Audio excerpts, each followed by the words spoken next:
Salve, salve, meus queridos inscritos aqui no Blablalogia e meus queridos acompanhantes aqui do Terra Negra. Meu nome é Vitor Augusto, sou professor de Geografia. Nós vamos trabalhar com a divulgação de uma notícia científica da poeira que sai do deserto do Saara e chega até o Brasil.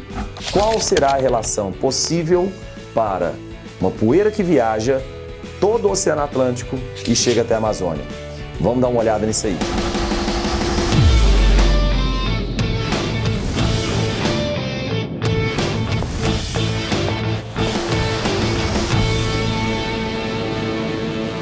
Veja bem, meus queridos, saindo de Nouakchott, na Mauritânia, e chegando até a Manaus, essa poeira percorre mais de 5.000 quilômetros. Não apenas poeira, como também fósforo. Qual é a relação disso com a floresta amazônica e qual seria a relevância para o desenvolvimento dessa mesma floresta? Em um paper que foi divulgado em janeiro de 2015, para a revista da União Americana de Geofísica, uma das mais renomadas instituições que trabalham com as ciências da Terra no mundo, a partir de um dos grandes cientistas voltados à área de clima da NASA, Hong Ben-Yu, desenvolveu a sua tese baseada em imagens de satélite ao longo dos anos. Acabou ao longo desses últimos anos estudando bastante qual é o tipo de transporte dos aerossóis que saem lá do deserto do Saara e o seu principal componente para a floresta amazônica em relação ao desenvolvimento, que seria o fósforo. Esse elemento que, por sua vez, é muito importante para o desenvolvimento vegetal, voltado tanto para o metabolismo, quanto para a transferência de energias na célula, ou seja, o gasto de ATP, para a carga de fotossíntese dessas plantas. Então, é fundamental que a gente entenda que a participação no total do fósforo da floresta amazônica também tem uma fatia significativa que veio lá do deserto do Saara, uma região extremamente erma, distante, mas que é fundamental para o desenvolvimento vegetal dessa floresta. De acordo com esse paper, a maior parte desse fósforo vem da depressão de Baudelaire, onde fica o Lago de Chad. Você pode até conhecer o Lago de Chad hoje, mas ele já foi considerado como o maior lago do continente africano. Ele já teve uma expressão em termos territoriais que supera o atual território do México, uma expressão do tamanho da Groenlândia. Era um lago gigantesco há dezenas de milhares de anos atrás. Há 1000 anos atrás também, já com relatos de comunidades locais, comunidades nativas, ele tinha uma grande relevância no tocante ao desenvolvimento cultural daquelas pessoas que moravam, que habitavam essa mesma região. É interessante a gente pensar que esse lago que vem secando no último milhar de anos é justamente a principal fonte de fósforo que atravessa o oceano.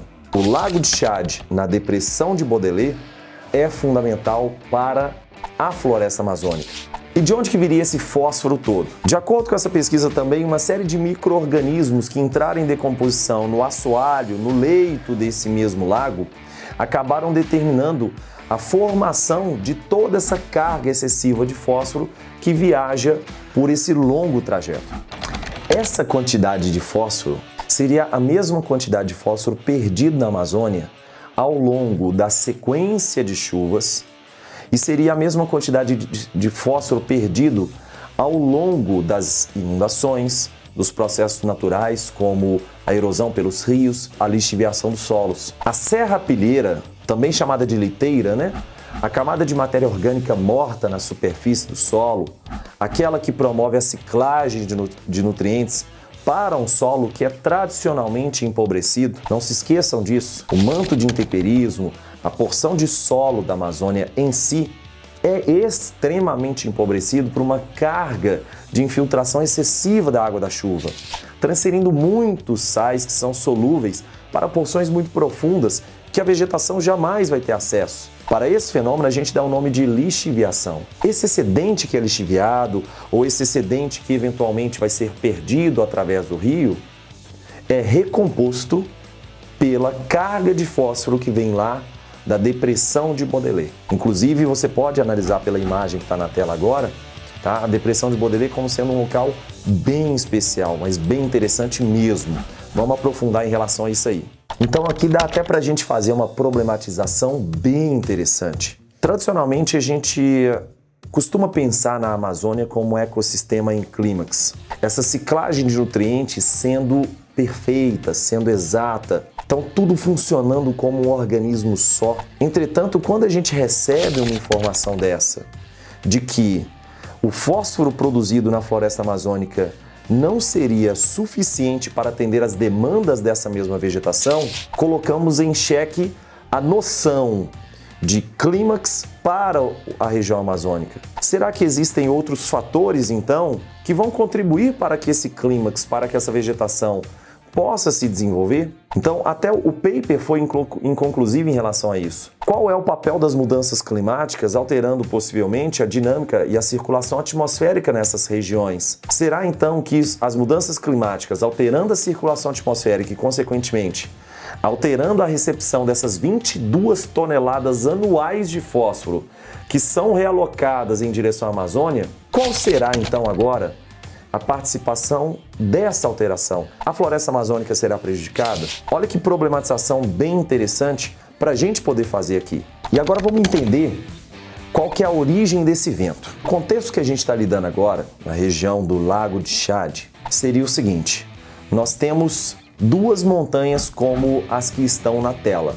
Então você tem de um lado a montanha Tibesti, do outro lado a montanha Enedi. Essas duas montanhas formam uma espécie de galeria, uma espécie de túnel que centraliza toda a circulação atmosférica dessas regiões para a depressão de Baudelaire na bacia do Lago de Chad. Esse vento é oriundo dos sistemas de alta pressão que são desenvolvidos no deserto do Saara, principalmente em um contexto temporal aí de novembro a março, o que seria compatível ao inverno do hemisfério norte aproximadamente, e elas vão em direção aos sistemas de baixa pressão que são formados no Golfo da Guiné. Então você tem um deslocamento de vento nordeste-sudoeste, saindo dessa depressão de Baudelaire, chegando ao Golfo da Guiné.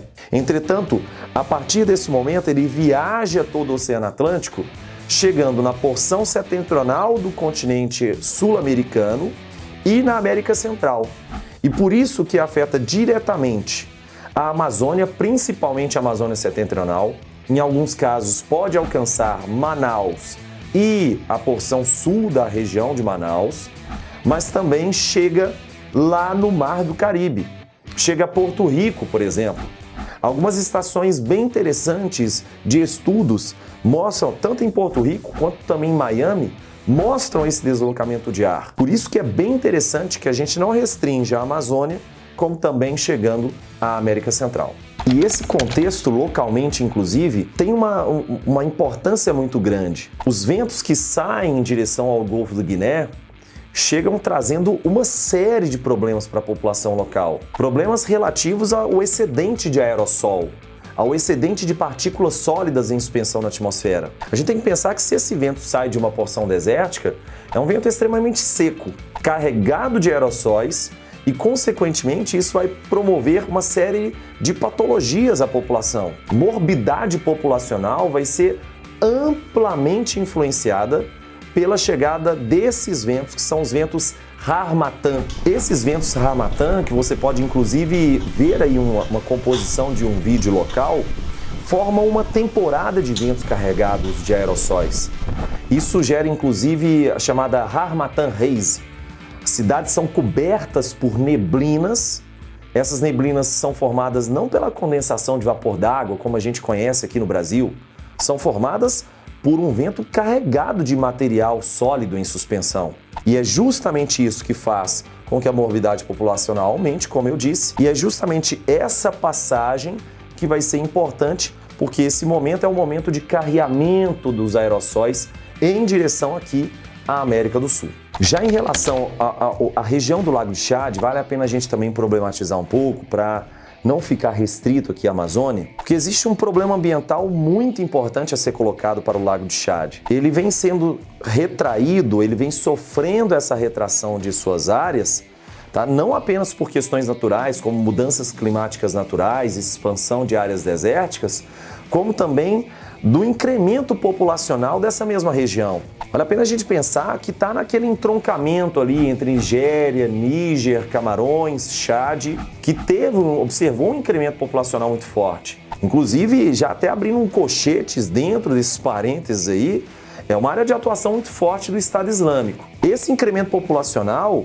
acabou determinando também uma busca muito forte por água no tocante ao desenvolvimento agrícola. E a agricultura consumindo essa água determinou uma retração mais forte ainda e fez com que, da década de 1960 até os dias atuais, o lago fosse reduzido a 10% do tamanho original. Uma catástrofe ambiental comparável a outros lagos e mares fechados, como o Mar de Aral, como o Mar Morto.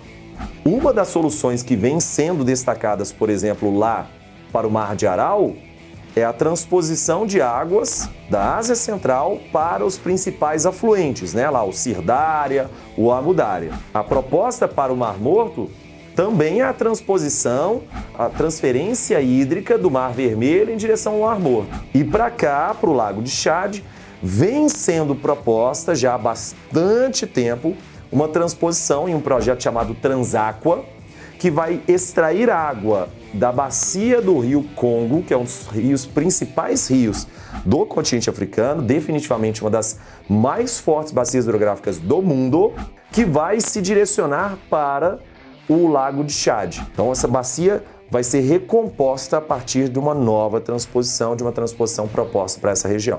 E aí o interessante é que, além da relevância dessa transferência de fósforo, como eu disse, as 22 toneladas transferidas, a maior parcela das partículas que são transferidas do Saara para a Amazônia seria do que a gente convencionalmente chama de poeira. São aerossóis, partículas sólidas em suspensão, e que a gente tem um conceito na climatologia bem interessante, que é o chamado núcleo de condensação. Vamos pensar que para que ocorra a chuva, trabalhando com uma análise direta do Instituto de Física da USP, eu vou deixar o link aqui embaixo para vocês. A gente precisa de 3 condições fundamentais. Os condicionantes seriam vapor d'água presente na atmosfera, e evidentemente vale a pena a gente lembrar que a porção equatorial do planeta registra um índice de umidade extremamente elevado, condições termodinâmicas que vão favorecer isso, a condensação desse vapor d'água, ao entorno de núcleos de condensação. O vapor d'água, a umidade, vai condensar ao entorno dessas partículas sólidas. Tanto é que vira e mexe a gente estranha algumas notícias falarem que alguns agricultores conseguem fazer chover, porque esses agricultores conseguem sobrevoar por alto, por cima das camadas de nuvens e lançam partículas sólidas para que o núcleo de condensação faça o terceiro condicionante, faça o terceiro papel que eu citei. Então, nesse caso, uma fatia também significativa das chuvas da Amazônia viria do excedente de partículas sólidas transferidas para cá. É bem interessante a gente pensar que a chuva amazônica não depende exclusivamente da umidade da Amazônia. Então, bem bacana essa análise. E também vale a pena a gente diferenciar, principalmente que a gente vive num contexto muito urbano, aerossóis de materiais particulados. Aerossóis são partículas sólidas em suspensão na atmosfera de origem natural. Exemplo, o que acontece, o que é transferido do Saara para o Brasil. É uma poeira natural, é uma partícula sólida natural. Aí você pensa em cinzas vulcânicas, aí você pensa em argila que está sendo transferida na atmosfera o tempo inteiro. Isso é aerossol. Entretanto, o material particulado, como a fuligem asfáltica na cidade, seria de origem antrópica. Então, aerossol natural, particulado antrópico. Para ajudar nessas mensurações, além das imagens de satélite que a gente já observou, que são imagens obtidas pela NASA ao longo dos últimos anos, nós também temos aqui no Brasil a Torre Ato. Torre Ato é o nome da maior torre de pesquisas ambientais e climatológicas do planeta Terra. São 325 metros de altura. Isso equivaleria aí a uma torre de 80 andares. É algo espetacular. Ela fica localizada no município de São Sebastião do Atumã, que está aproximadamente 180 quilômetros de Manaus. Vale a pena aí, eu deixei aqui na descrição do vídeo, os trechos dos vídeos que vocês estão vendo agora foram retirados do documentário do Discovery Channel sobre essa torre, a Torre Ato, bem como também de um canal belíssimo que respeita demais a diversidade amazônica, que é um canal chamado Nova Amazônia. É um canal interessantíssimo que trabalha com questões ambientais, culturais, sociais, dos povos amazônicos, da região amazônica como um todo. Essa torre foi fundamental na identificação da composição química desses materiais que chegam até a floresta amazônica, foi fundamental na pesquisa da relevância ambiental que esses materiais sólidos têm na floresta amazônica. E por isso que a gente deve continuar investindo pesado em novos instrumentos, em novas ferramentas de pesquisa nesse ambiente, que é o ambiente amazônico, ao invés, por exemplo, de mantermos a força da expansão ruralista em direção à Amazônia.